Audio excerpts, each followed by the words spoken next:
Hello everyone, good morning. তোমরা সবাই কেমন আছো? আশা করি সবাই ভালো আছো, সুস্থ আছো। আমরাও বেশ ভালো আছি। আমি টুম্পা, আমার নতুন একটা ব্লগে তোমাদের সবাইকে অনেক অনেক স্বাগত। ঘড়ির কাঁটায় এখন ঠিক সকাল 5:30। আজ হচ্ছে বৃহস্পতিবার। বড়দের অনেক অনেক প্রণাম, আর ছোটদের অনেকটা ভালোবাসা জানিয়ে আজকের ব্লগটা এখন থেকেই শুরু করছি। সকালে ঘুম থেকে উঠেছি ওই ভোর 4টে নাগাদ। ঘুম থেকে উঠে বাইরে বেরোইনি আর। তো 5টা বাজতেই বিছানা ছেড়ে বাইরে বেরিয়ে এসেছি। আর বাইরে বেরিয়ে ঘুম থেকে উঠেই প্রথম কাজ হচ্ছে উঠোনে গোবর জল ছড়া দেওয়া, ঘর ঝাড় দেওয়া, উঠোন ঝাড় দেওয়া, বাসন মাজা, এগুলো সবটাই কিন্তু কমপ্লিট করে নিয়েছি। তারপরে কিন্তু চলে এসেছি সোজা রান্নাঘরে। এখন রান্নাঘরটা ভালো করে গোবর আর মাটি দিয়ে লেপামোছা করে নেব, কারণ আজকের দিনটা হচ্ছে বৃহস্পতিবার। আর বৃহস্পতিবার মানেই তো তোমরা জানো গ্রামের গৃহবধূদের কত ধরনের কাজবাজ বেড়েই যায়। কত ধরনের যে খুঁটিনাটি কাজ রয়েছে সেগুলো কমপ্লিট করে স্নান সেরে মা লক্ষ্মীর পুজো দিতে হবে, তাই না?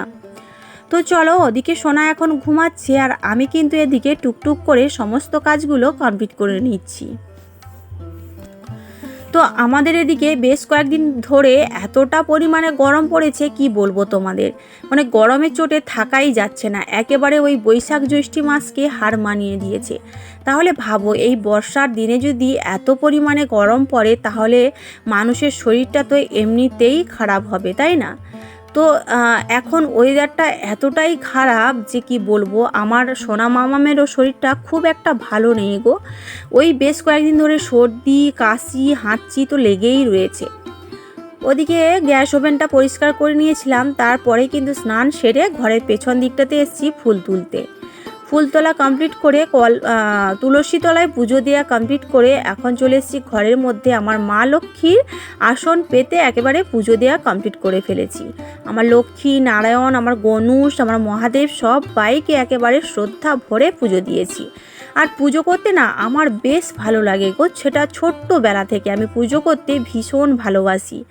আর দেখো আজকের কেমন লাগছে আমার ঠাকুরের কাজটা, অবশ্যই কমেন্ট করে জানাবে। তো যাই হোক, পুজো কমপ্লিট করে আমি সোজা চলে এসেছি রান্নাঘরে আর রান্নাটাও বসিয়ে দিয়েছি। ওদিকে সোনা কিন্তু সকাল 7টার সময় ঘুম থেকে উঠে পড়েছিল। ঘুম থেকে উঠেই ফ্রেশ করে দিয়েছিলাম, তারপরে একটু পড়তে বসেছিল। এখন বাজে ওই সকাল 8:30। তো আমি রান্না বসিয়েছি আর সোনা গেছে ওই বাড়িতে ওর ঠাম্মির কাছে। সত্যি আমাদের হাউসওয়াইফদের জীবনটা কেমন যেন একটা বড় অদ্ভুত প্রকৃতি, তাই না বন্ধুরা? তো ছোট্টবেলায় আমরা যখন বাবার বাড়িতে থাকতাম কেমন যেন আমরা একটা ডানা মেলা পাখি ছিলাম, তাই না? তো বাবার বাড়িতে যেমন খুশি তেমন থাকতাম, তেমন খেতাম, ঘুরে বেড়াতাম। কিন্তু শ্বশুর বাড়িটা যেন কেমন যেন একটা খাঁচায় বন্দি পাখির মতো হয়ে গেছি এখানে এসে। আর কেউ যেন আমাদের ডানা দুটোকে ইচ্ছে করে কেটে ফেলে দিয়েছে। হ্যাঁ গো, সংসার জীবনটা ঠিক এমনই হয় জানো।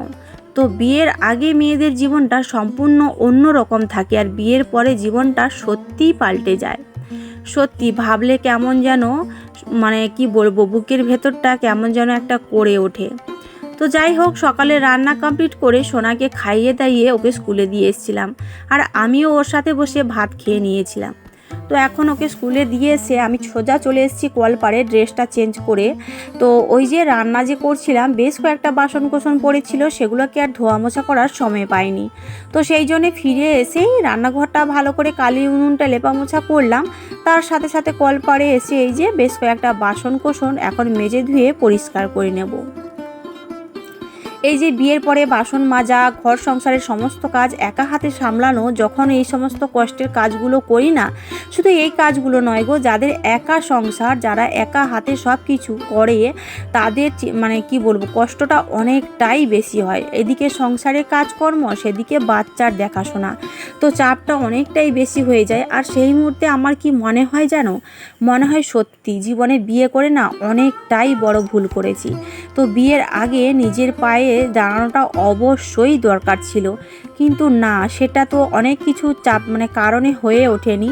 পরিস্থিতির চাপে, টাকা পয়সার অভাবে, গাইডের অভাবে, সব কিছুর অভাবেই কিন্তু নিজের পায়ে দাঁড়াতে পারিনি। হাজারো চেষ্টা করেও নিজের পায়ে দাঁড়াতে পারলাম না। আর এই দুঃখটা যেন সারা জীবন আমাকে কুড়ে কুড়ে খাচ্ছে। যত দিন বেঁচে থাকবো তত দিনই আমার বুকটাকে কুড়ে কুড়ে খাবেই একটাই যন্ত্রণা, যে সত্যি বিয়ে করে জীবনে অনেকটাই ভুল ভুল করেছিলাম। যদি নিজের পায়ে প্রতিষ্ঠিত হয়ে বিয়ে করতাম তাহলে হয়তো আমাকে জীবনে এই দিনগুলো কখনোই ফেস করতে হতো না। বিয়ের পরে একটা মেয়ে চায় যে তার স্বামী তার কাছে থাকুক, তার পাশে থাকুক, তার ভালোবাসার মানুষটা তার চোখের সামনে থাকুক, কিন্তু আমাদের কপালটা দেখো, মানে ভালোবাসার মানুষ থেকেও কাছে নেই।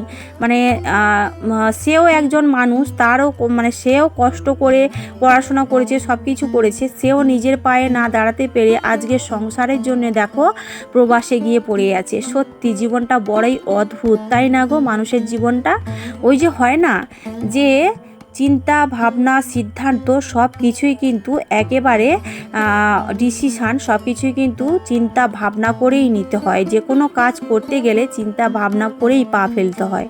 ওই যে বিয়ের আগেই কিন্তু আমাদের ভাবা উচিত ছিল যে নিজেদের পায়ে দাঁড়ানো, কিন্তু ওই যে বললাম না, সময় আর পরিস্থিতি মানুষকে কেমন যেন একটা হার মানিয়ে দেয়। সময় আর বয়স মানুষের জন্য কিন্তু কখনোই বসে থাকে না বন্ধুরা। কি কথাটা ঠিক বললাম তো? তো মানুষের জীবনে সব সময় কিন্তু সবার সময় বা পরিস্থিতি ঠিক থাকে না। তো সেই কারণে কিন্তু আমাদের মতো মানুষদের কিছু কিছু স্বপ্ন, কিছু কিছু আশা কখনোই পূর্ণ হয় না। ঠিক যেমনটা আমাদের জীবনে ঘটেছে, মানে আমার আর আমার বর্মশাই দুজনের মধ্যেই ঘটেছে বিষয়টা। আমরা চেয়েছিলাম নিজেদের পায়ে দাঁড়াতে, কিছু একটা করতে, যাতে আমাদের জীবনে কখনো দুজন দুজনকে ছেড়ে না থাকতে হয়, আমাদের সংসারে যেন কখনো কোনো অভাব অনটন না আসে। কিন্তু ওই যে হয় না, স্বপ্ন কখনো সত্যি হয় না। গরিব মানুষের স্বপ্ন কখনোই সত্যি হয় না গো। আর স্বপ্ন দেখাই, শুধু দেখেই যাচ্ছি, স্বপ্নের সাগরেই ভেসে আছি, কিন্তু স্বপ্ন কখনো আর সত্যিই হচ্ছে না। তো যাই হোক, এই কষ্ট ভরা জীবন নিয়েই আমাদের পাড়ি দিতে হবে সাত সমুদ্রে, কিচ্ছু করার নেই। আর সেভাবেই চলছে আমাদের জীবন। আর দেখো, সকালে যে রান্না করেছি তোমাদের সঙ্গে শেয়ার করতেই ভুলে গেছি। এখন দেখো শেয়ার করছি। এখন যেহেতু আমি খেতে বসবো, খাওয়ার পরে সোনাকে স্কুলে খাওয়াতে যাব, তো ওই জন্য দেখো শেয়ার করে দিলাম। ওদিকে রয়েছে কাঁচকলা আলু ভাজা, আর এদিকে রয়েছে ভোলা মাছ, আর রয়েছে আলু দিয়ে তেঁতুলের টক। তো খাওয়া দাওয়া করে আমি কিন্তু সোনাকে খাওয়াতে যাব, তো ওই জন্যই একটু তাড়াহুড়ো লেগে গেছে। আর খাওয়ার পরেই কিন্তু সোনাকে স্কুলে আনতে গেছিলাম, আর স্কুল থেকে নিয়ে এসে সোনাকে ঘুম করিয়ে দিয়েছিলাম রোজকার মতো। তো সোনা ঘুম থেকে উঠে পড়ে চলে গেছে ওই বাড়িতে। আসলে ঠাম্মি দাদু হয়তো ওরও মন চায় ওনাদের কাছে যেতে, তো আমিও কখনো বারণ করি না। বাচ্চা মানুষ, কোনো কিছুতেই বারণ করা উচিত নয়। তো যদি কোনো ভুল কাজ করে থাকে তখন তাকে শাসন করা মানায়, তাই না?